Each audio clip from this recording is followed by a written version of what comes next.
And welcome to the next episode of the Healthy Business Podcast. And I am super excited to have the lovely Katherine Byam, who is joining me today. And Katherine she describes herself as the wing woman to your genius. So I'm so excited to be delving into what that means for her, but also what that potentially could mean for you as well. So Katherine, we've known each other, probably about 18 months now, a year and a half, I guess. And our paths have crossed in lots of different ways. And she is really known for being, I guess, a strategic partner to leaders. She helps businesses grow, but she is super passionate about doing things in a sustainable way. So we're going to be delving into the world of LinkedIn, but also sustainability. And I can't wait to see where this conversation goes. So Katherine, thank you so much for joining me today. Thank you for having me, Sarah. It's really a pleasure to be on this podcast. And the Healthy Business Podcast is something that I'm passionate about, even if on my personal side, I still need to do some work there. Well, that leads me into then. So quite often where I start with a lot of my guests is, what does a healthy business mean to you? Yeah, I mean, for me, it's really about how sustainable this business is from all the different angles. Is it sustainable to continue into the future? Are you doing things that actually work for the planet or for the people in the planet, people in your community? Is your business stakeholder relevant as opposed to shareholder relevant? So those things are really fundamental to how I do business and how I guide leaders.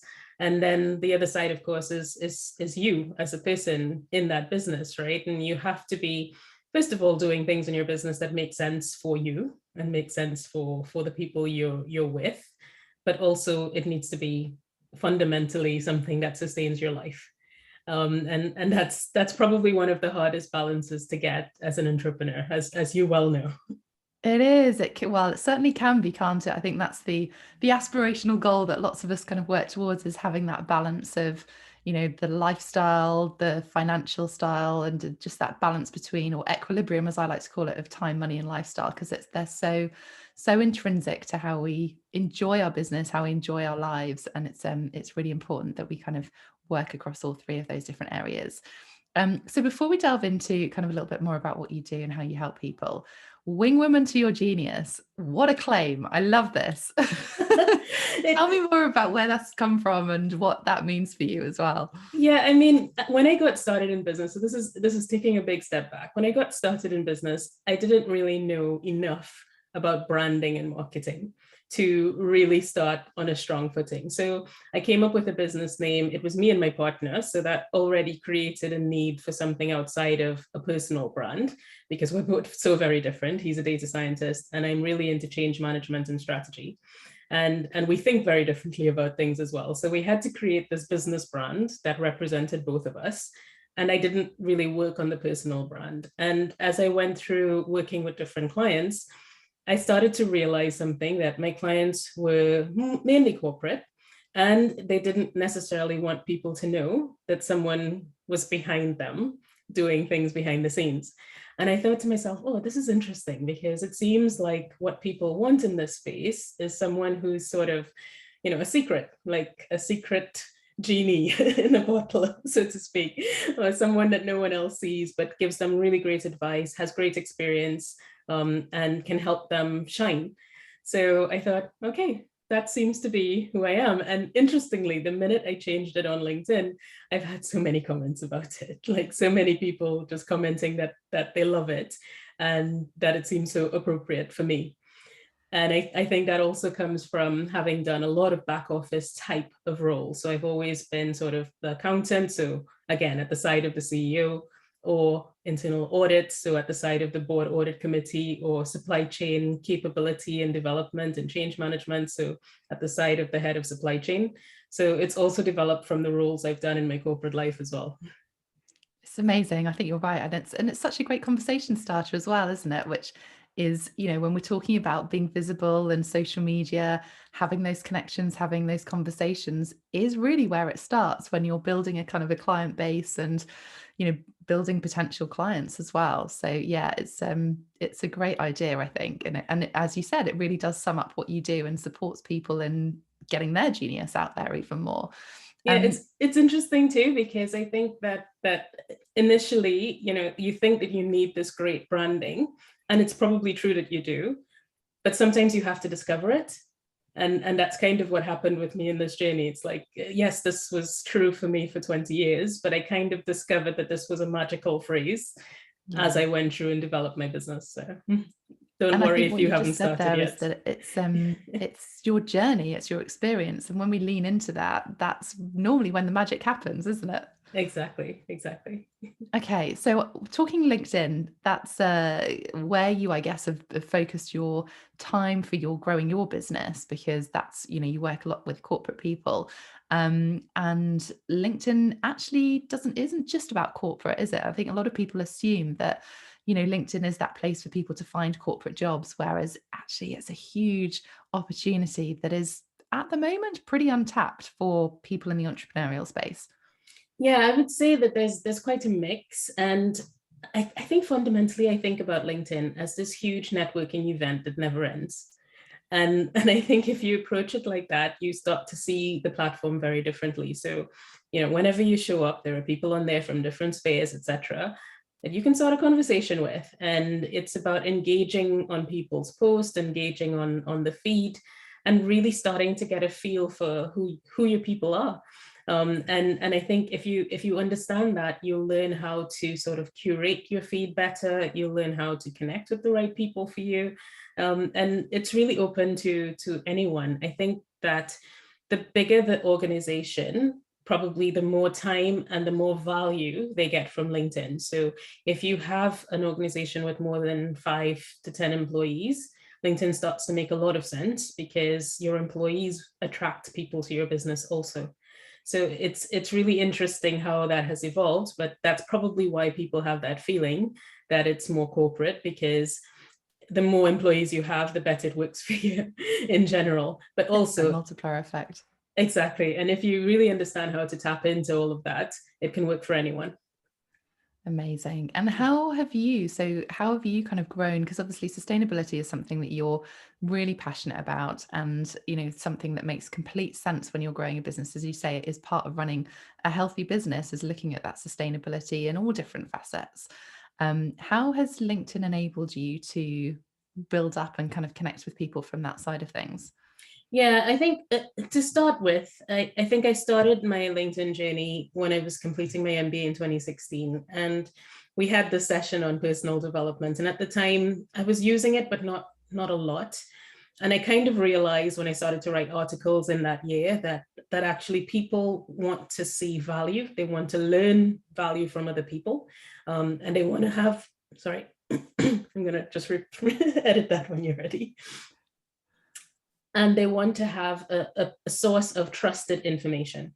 So once I started to do these articles, I started to realize that there's a space on this platform for advocacy work, and things that are informing people about stuff that they may not have learned about previously.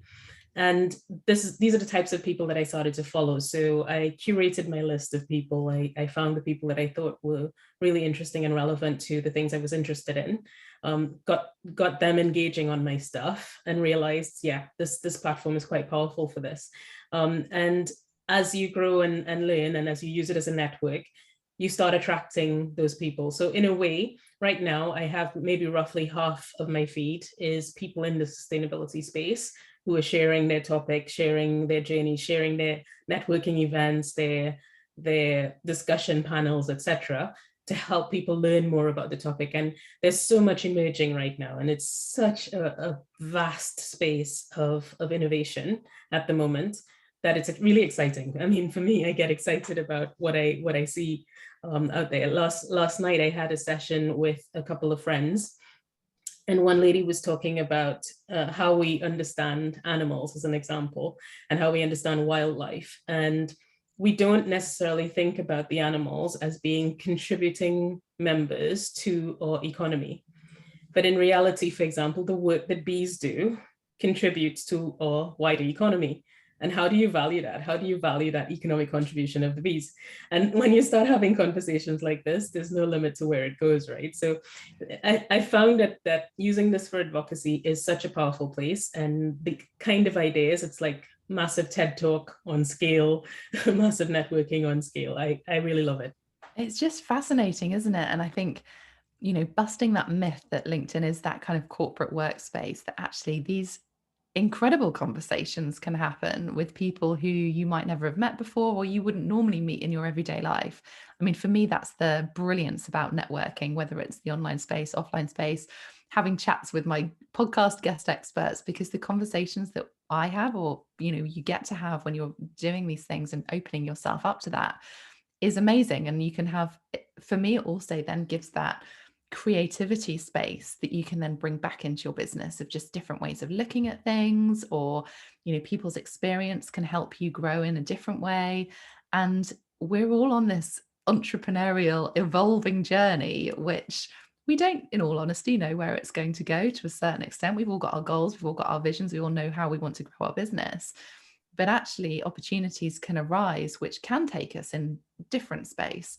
And I think being open to that, having that sort of growth mindset rather than a very fixed mindset, can lead us into these potential opportunities, these conversations. And yeah, you don't know who you're going to connect with, but you can be quite targeted with who, as you say, having your feed that's half filled with people who have similar interests, have similar values. That's the key bit, isn't it? Because you can speak to anybody, and that's also interesting. But actually, if you're quite intentional with how you spend your time and who you spend that with, that's when you can get the results in your business. And I think that's kind of what I want to delve into a little bit more, if that's okay, because these conversations can be incredible. As you say, talking about bees and how their impact on our economy is just fascinating, but it has to feel aligned to your business in a certain way. Like you have to be curating those conversations or putting yourself in the right place to enable you to have conversations like that.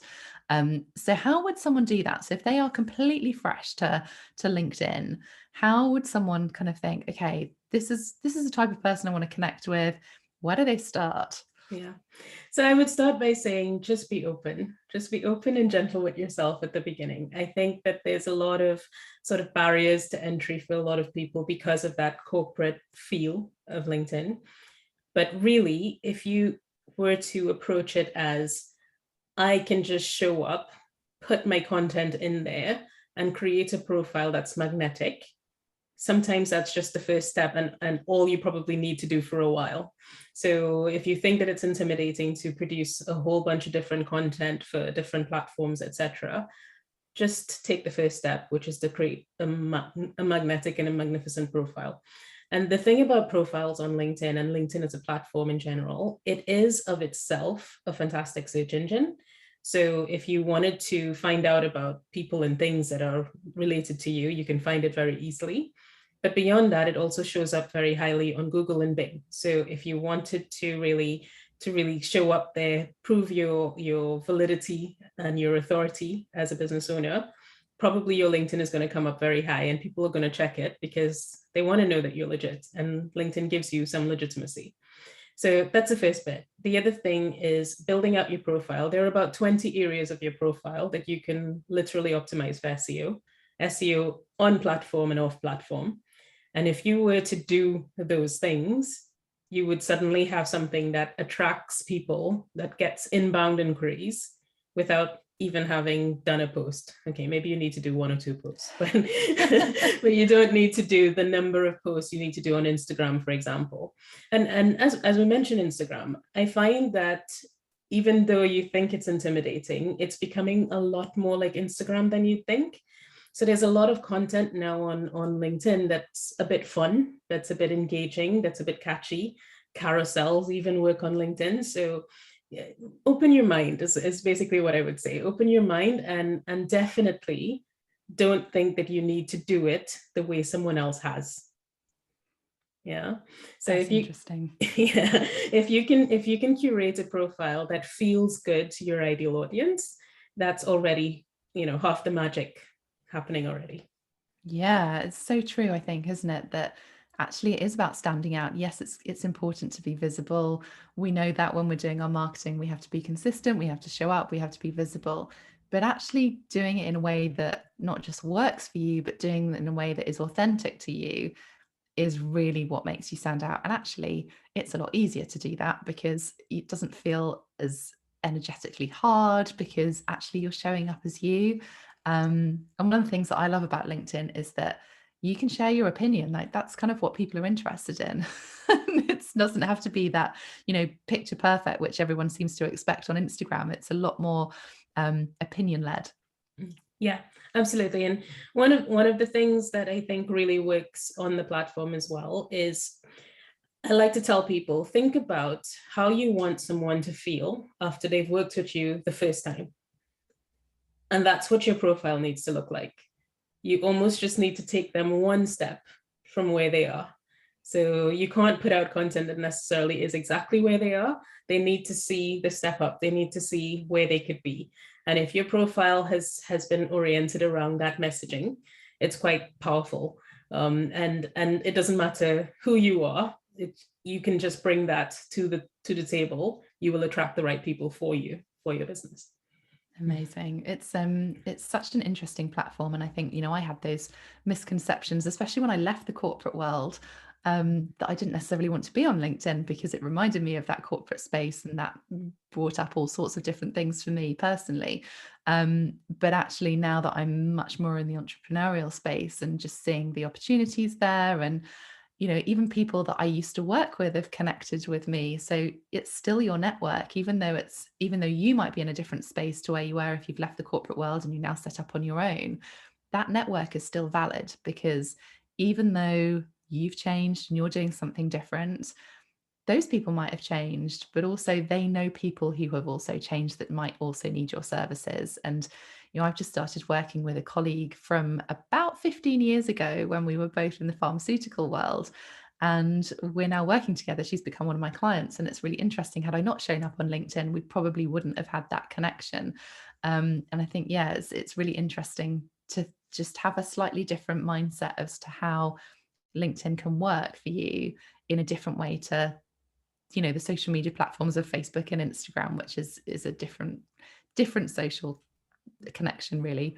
Yeah, I would say that we need to curate a little bit the network that we have. So at times, well, probably it's just based on data and analytics at this point, what I'm going to say to you, but really we need to make sure that the profile that we're building, or the people that we're maintaining relationships with, are active on the platform, because that really helps you with the data and reach of your posts, of your content.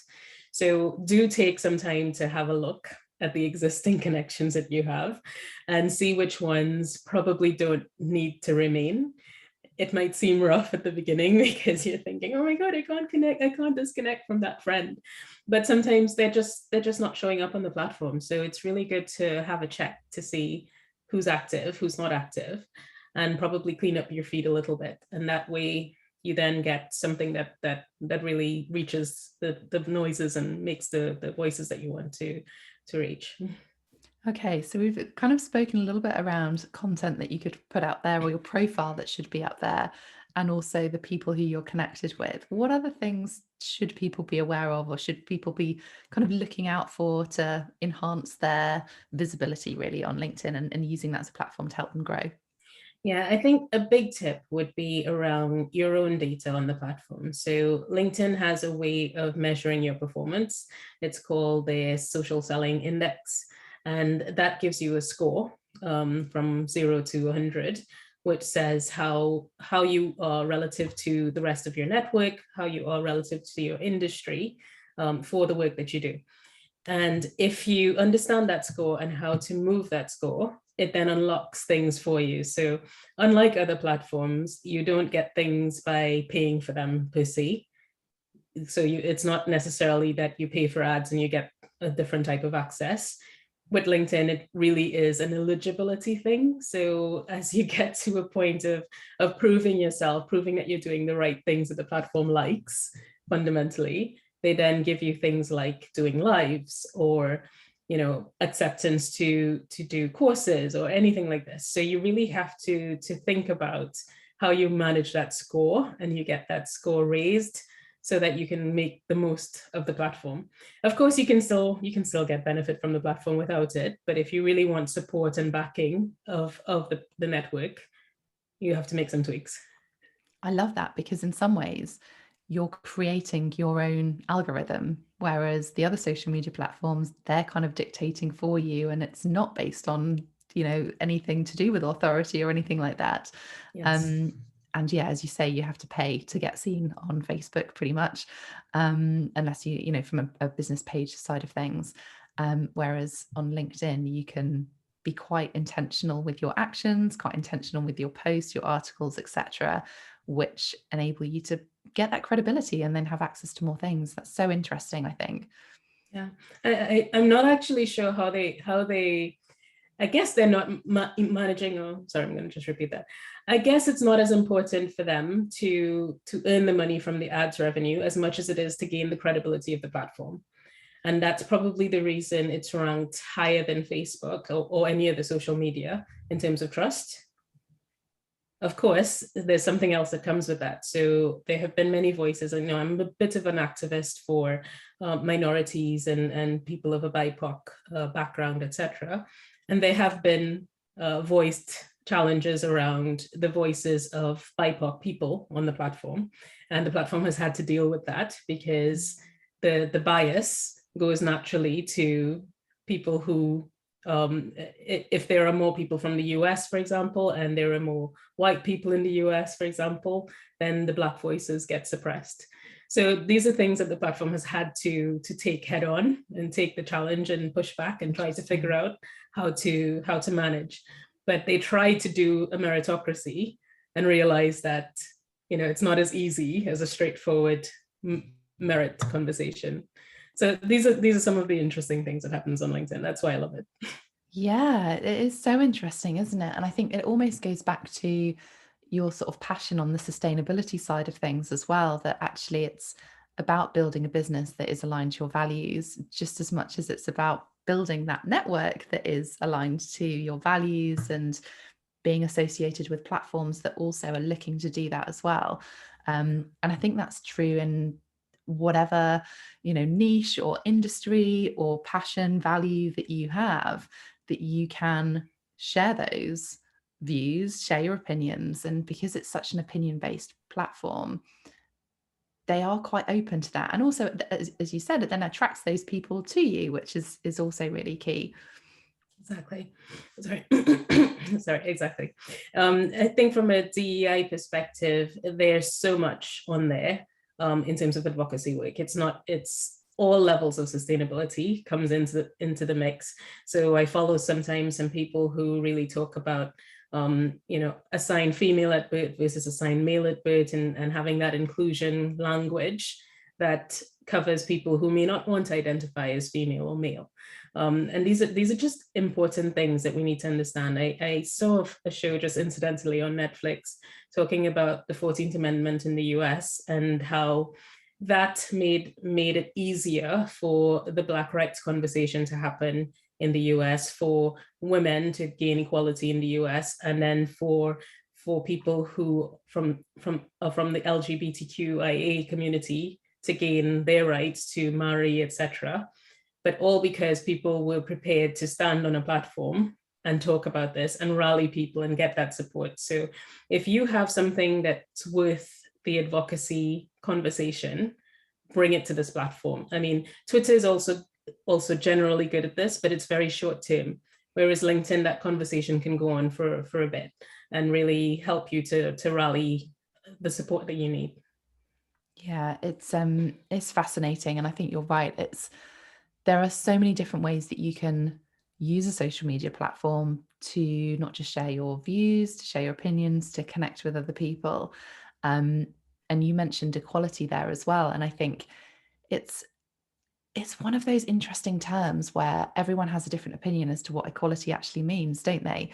And for me, it's about having that level playing field. It's not about one versus another. It's just about having that level playing field. And, even me, from my story and coming up with growing up with a very male dominated, very competitive environment, and that traditional value as to, yes, women can be successful, but at some point they have to compromise and have a family. That became really interesting as to kind of where I challenged my values and things like that as well. And I think where I came to is that actually it wasn't about me competing against my brothers or my cousins or my family. It was actually about me. It was about who I wanted to be, how I wanted to be perceived, but also that real self-worth. And it wasn't at the expense of them. It was about having that level playing field, that actually, if I wanted to go and do something, I had access to those things that would enable me to go and do it, rather than it being prioritized to somebody else, whoever that was. I mean, my situation is kind of using that male example, but obviously yours is a very different example. And I think, you know, your backstory is amazing, from, you know, where you've come and how you moved to the UK, but also your sort of travels and your sort of corporate experience as well.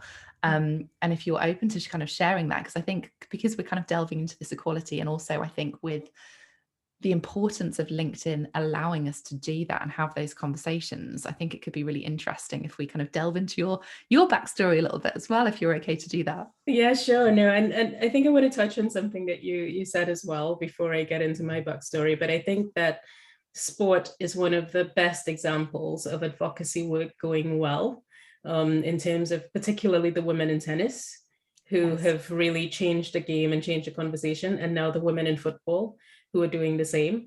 And it's great to have those sorts of examples where it has been successful, and that people can see that they can contribute equally to people's enjoyment, Yeah. first of all.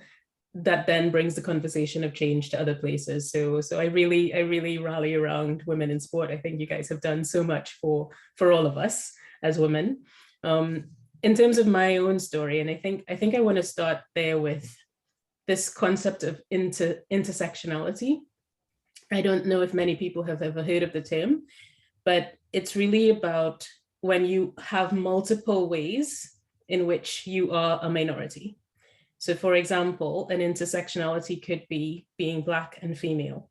So perhaps the first bit of rights that came to the world, and the Western world, was Black men being able to vote. Then it was women being able to vote. But then Black women struggled with a glass ceiling in the office space. In fact, I think we still struggle today. And this is one of the things that has fueled a lot of what I do now in my work. So when I left Trinidad and Tobago, I'd accomplished roughly 5 promotions in my 10 years in the multinational company that I worked in. And then I moved to the UK on a promotion, expecting my career to continue to grow. And then for the next 10 years, I could not seem to get beyond that position that I had attained when I moved. And that's incredibly frustrating for someone ambitious, especially coming from a country where I was not a minority. So I came from Trinidad and Tobago. I was another Black woman in a place of strong Black women. So coming to a place where suddenly I couldn't go up, this was a problem. And what I did was I decided, okay, if you won't let me go up, I'm going to move across and I'm going to move around. So I changed roles several times. I moved from finance to internal audit to logistics, logistics to planning, in order to build my knowledge around all things business. I traveled a lot, as you mentioned. So I've been to roughly 30 countries for work. And in those countries, they've been, usually the case has been that they are developing countries, or what is called the global south. And I don't know how I feel about these terms. You know, we always come up with these terms to make it easy to talk about things that we're uncomfortable to talk about. But one of the terms is global south, or developing countries. And what I saw there, and as an internal auditor as well, you get to see how big companies support or not the relationships with the locals in these organizations, etc., and how even the private institutions or social entrepreneurship sort of supporting systems help these people to lift or raise their profiles to get fairer contracts, etc. So I played a lot in that space in my sort of first 3 years in the UK. And that really opened my mind to doing something more, to possibly shifting my ambition to getting to the top of the company, to making a difference and having an impact. And that's why I started in the space. And I went off to do the MBA, and that even opened my eyes far more to understand how, a bit more about the backstory of how we became the rich West, and what happened to make that happen. and how we need to rethink economics. So one of the great things that I would recommend if you're interested in looking at economics from a different way is a TED talk by a woman called Kate Raworth, and it's called Donut Economics. She also wrote a book, and it really explains a very different way to look at an economy, to value the services of people and animals, as we spoke about, that are not necessarily monetized, and how important it is to the experience of the world that we have. And I advocate in particular for decent work and economic growth, and how we achieve that and bring everyone along. And so I'm definitely the kind of person who stands up for people who I feel are being trod upon by a system that doesn't work. And that's how I came to this place.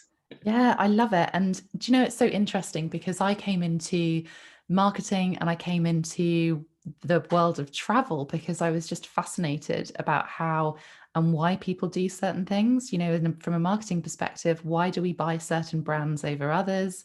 It's so personal to a certain extent. Similarly, from a travel perspective, I've always found it really interesting how different cultures do things in different ways. And yeah, one of the reasons that I love to explore the different places, and one of the reasons that I wanted to live in Asia and did for so long, is that actually our way of doing things isn't necessarily the right way of doing things, and that's the same for wherever we are in the world. But what we can do is learn from each other and learn how different people do things in different ways and why. And being, again, it goes back to that growth mindset. It's about being open to different things. It's about being open to our way isn't always the right way. And if we can challenge our own beliefs, challenge our own thoughts, look at what other people are doing.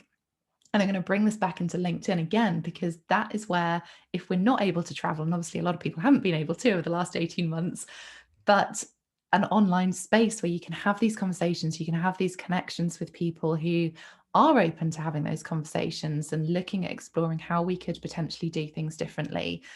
And I don't just mean this from a, way of business working or, changing the world if we want to go to that high level. It can be about really small things, and it's about the bits that you're interested in, the bits that you're passionate about, and curating your network, your feed that brings all of that interest and brings all of that information back to you. And especially when we're running our own business, it can feel quite lonely, can't it? And having that connection with other people who are like-minded, who maybe stretch your thinking, that open you up to different things, that's the bit that I get really excited about and I love doing. And that's why I love having these conversations, because I think especially LinkedIn, out of all the social media platforms, it allows you to do that. It allows you to have those, to a certain extent, non-judgmental conversations. But because it's opinion led, you can really delve into some things. You can challenge people, but it's all done from a place of let's stretch, let's grow, rather than let's just kind of cut people down, which you don't see so much. Yeah. I would say that LinkedIn, as any other platform, has the people who don't necessarily want to have an open conversation. Yeah. So don't expect it to be all a bed of roses, but there are way more open conversations on that platform than you tend to see elsewhere. I find on my feed in Facebook, people tend to put out opinions that are very polarizing. So like, if you don't like what I have to say, you can unfollow me. Right? Yeah. They don't want to have a conversation about it. Whereas on LinkedIn, people expect to have a tough conversation at times. And the platform does try to help manage the trolls, etc. So you can manage that. If comments are really getting to a point of degenerative, you can take it off your feed, etc. But I think that having those conversations is, as you say, how we grow. And if you're not prepared to debate a topic, I don't know how we solve all problems in the world.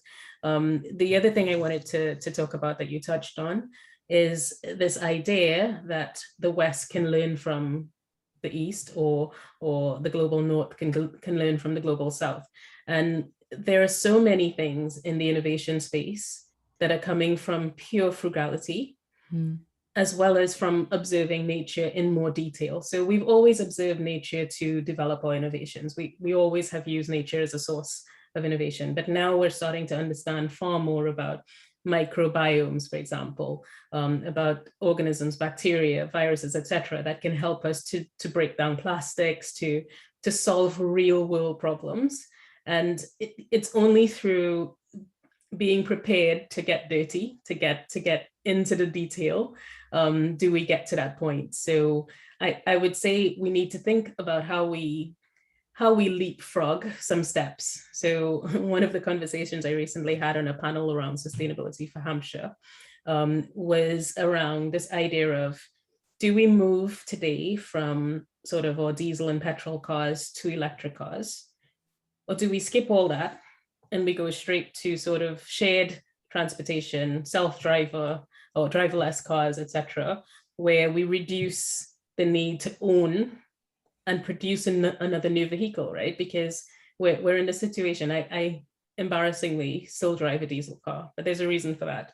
I've already spent the money on it because I actually took it secondhand from my company. It was one of the benefits that I got, and I decided not to buy a new one.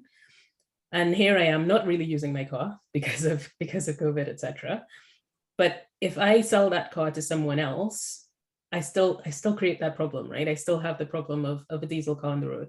I'd much prefer someone told me, retrofit your car, right? We can come in, we will do something with your car, pay some money, and then drive out with an electric vehicle, right? So I do think we need to think differently about the solution. And I think buying new electric cars is not necessarily, it's going to help, but it's not necessarily the amount of help we need to have by 2030 if we wanted to reverse climate change. But there's just so much that you can get into. You know what I picked up from there though is that need to think differently. And so whatever it is, whether things aren't quite going right in your business, being open to challenging yourself, being open to say, okay, let's do some analysis. Let's see how we could do things differently. Let's see how other people are doing things that could work for us.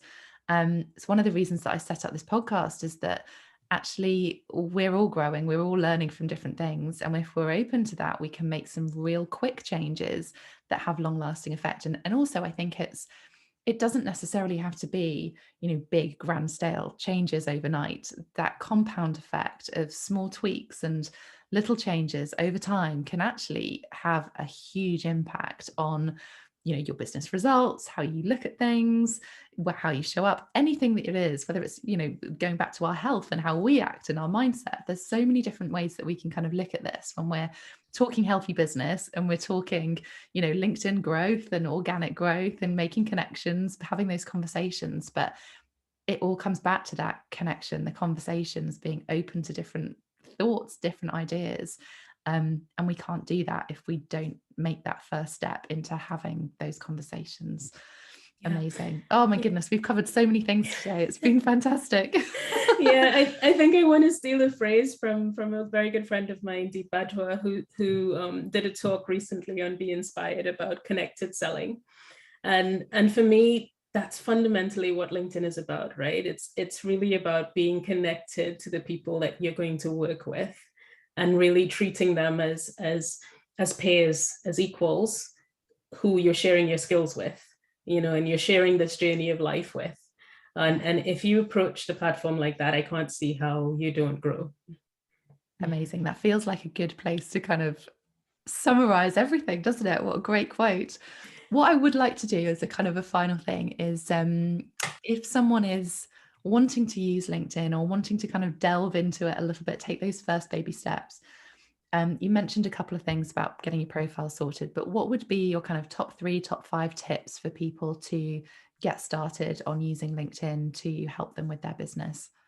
Yeah, so I would say create a brand experience on that top line of your profile. So, just as you would on a web page, the first banner that people see when they click on a web page, you optimize that messaging at the top.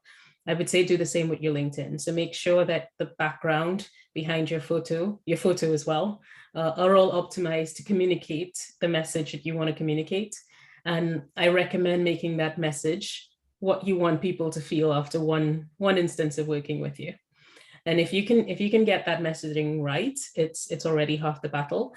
I would also say optimize your headline. And you'll see a lot of things in terms of headlines out there. I think at the moment, one headline is kind of overused, which is I help so and so with so and so. I would actually suggest that you put a little bit of your credibility first. So, and it could even be your impact statement, right? So mine is the wing woman to your genius. Put a bit of that impact statement first, your credibility, and then get into how you help, because there are lots of people who offer lots of services who may not be as credible as you are. So make sure you have your credibility marker, but then do communicate how you help people. And maybe the third one would be really curate that connection request that you're doing. Make sure to check that those people are active on the platform. Make sure to check that they are relevant to you. This requires understanding your ideal client and how to find them on LinkedIn. So make sure you've done that work, but that would also really help you to make that impact that you want. Amazing. And if you are stuck on your ideal client, go back and look at the previous episode that I did specifically on ideal client, because that will help you just get a bit more clarity. Thank you so much, Katherine. It's been amazing chatting to you. And as I said, we've covered all sorts of different subjects. If people do want to find out a little bit more about you or connect with you on LinkedIn, where is the best place to find you? Yeah, definitely. You can reach out at Katherine Byam on LinkedIn. Just do a search for me. I'm there. I think I'm the only one, actually. It's cool to have a name that you're pretty unique with. And I have a link tree in there where I have all my services, all the things that I do, the various things that I do, and ways that I help people. I also have a group called Women in Sustainable Business on Facebook. So it supports women who want to pivot to sustainability or who are already there.